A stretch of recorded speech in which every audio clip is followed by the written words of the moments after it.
Hello everyone, good morning and welcome to Morning Verses with Mike. Thank you for getting up and joining me this morning. I sure appreciate you stopping in here. I hope your day is starting off amazing. Couple quick things. If you would do me a favor, if you are watching right now, if you're watching live or if you're watching later, just click. There's two things I'd like to your help with. Click the button so that you can share the video on your social media, and then also click the little notification icon. So wherever it is that you may be watching this morning, just click that little notification icon so you get notified when I go live and share these. That would be awesome. I would love to share these with you each morning. I do it every weekday morning, 6:15 a.m. And as always, we're going to be reading from the New Living Translation, Every Man's Bible. And I'm going to click over here so I can get the, whoa, without that falling over. My goodness. See what we got rolling there. So this morning I'm going to be sharing from Matthew chapter 7 verses 7 and 8. So I've got two this morning. Now Matthew is a book that's kind of a biography of Jesus, written to the Jewish readers to convince them that Jesus was the Messiah.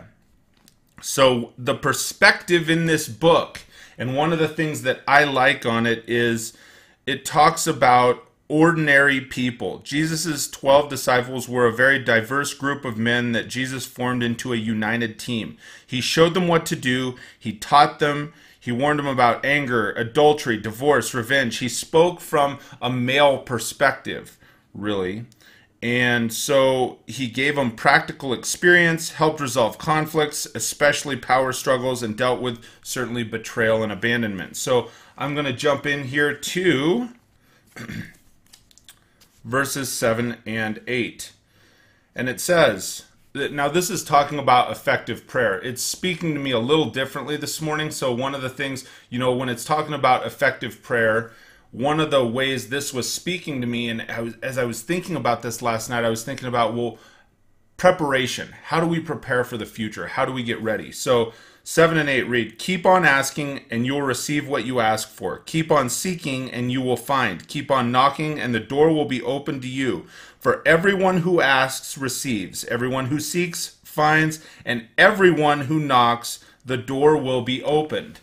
See, we all want to know, when I'm talking about preparation and the future, we all want to know what is coming next. And let me ask you, if you were asking yourself this morning, what's coming next for you in your life? And we want to know what's unfolding. We have this need to see, what is it that's happening for us in our lives? Sometimes we don't see the end path that God has us headed down. So we have to be prepared for many things that are coming. Anything that comes up, we have to know that God will equip us.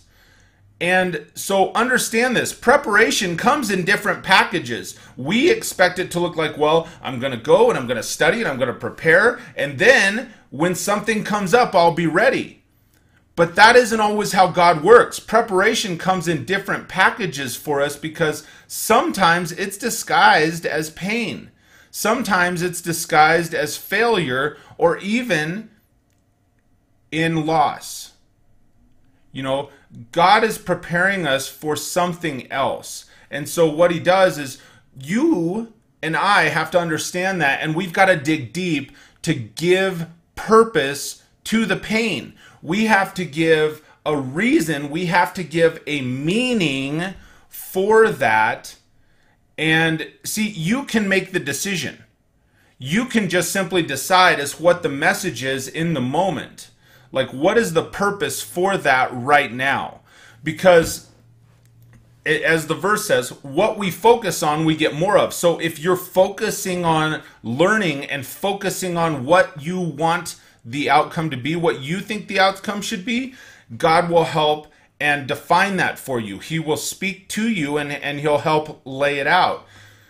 So one of the things to understand, and as I'm thinking about this last night, is each step that we take forward in our journey prepares us for the next. regardless of the speed that we're moving. You know, I had an interview the other night, and when I was speaking to Bobby Heron, she says, yeah, sometimes you got to slow down to be able to understand where you're headed and then speed up.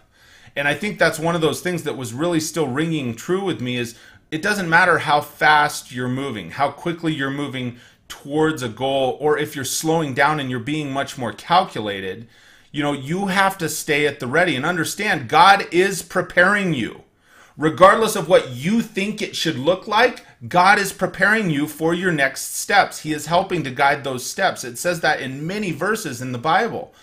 And so I'm going to close on this. Keep in mind, failures are foundations. You know, pain is preparation, and loss can be leading us to somewhere else that we need to be headed right now. Even though it may be uncomfortable, any one of those things that, you know, they carry a negative connotation, those may be uncomfortable. Understand that they're preparing you to move to somewhere else. They're preparing you to move forward, either personal life, business life, you know, in the world, in your life in general. They're preparing you to move. So that's the whole message for this morning. I love you all. Hope you have an absolutely great weekend. We're headed into the weekend here. I hope that it's amazing for you. And I look forward to seeing you again soon. Remember that it's every weekday, 6:15 a.m. Look forward to talking soon. Until we speak next, I hope you have an absolutely fantastic day. We'll talk to you soon, everybody.